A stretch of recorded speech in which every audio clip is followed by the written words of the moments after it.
I get so endlessly frustrated when I hear the narrative that brand doesn't get invested in because it doesn't fit neatly into our attribution models.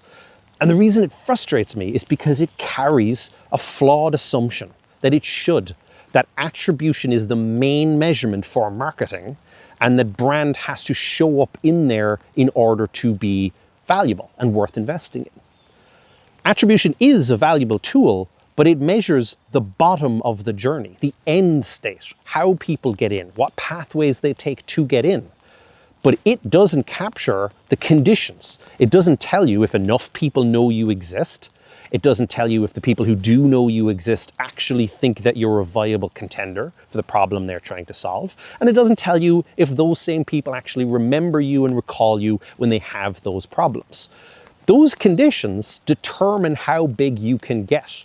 You are limited by how many people know you exist, and depending on the product you solve, how guarded and closed the wall of contenders is, and whether you've broken into that. None of that shows up in an attribution tool, and yet we assume that everything we need to know is in that measurement, and if it doesn't show up there, then it wasn't worth investing in. And that is an incredibly limited belief. And I also believe it's why so many brands fail to grow, because leadership is ignorant and often arrogant about how marketing works. They think it is simply target the right people, put the right offer in front of them, and then push them into a control journey that we can then move them at our pace towards buying. That's not how it works. Buyers have all of the control, and the more sophisticated and risky the purchase, even more of that control goes to them because they are unwilling to entertain options outside of the ones they trust. None of that shows up in an attribution tool. And so if you do the things in brand that actually create the conditions, then attribution models get better. Then you see better results from those demand gen efforts, from those lower funnel performance efforts. But if you don't, then there's a hard upper limit to how well they can perform. There is a hard upper limit to how many people you can convince to take those optimized journeys.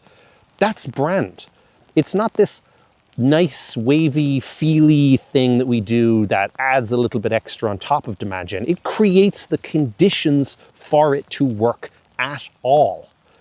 So instead of saying, is brand showing up in our attribution models? We have to be better at saying, how do we know if brand has created the conditions, and are we measuring for those? Because those have existed in lots of forms for a very long time. It's not impossible to measure brand. It just requires a different thinking. And that's our job as marketers, to educate leadership about how that works.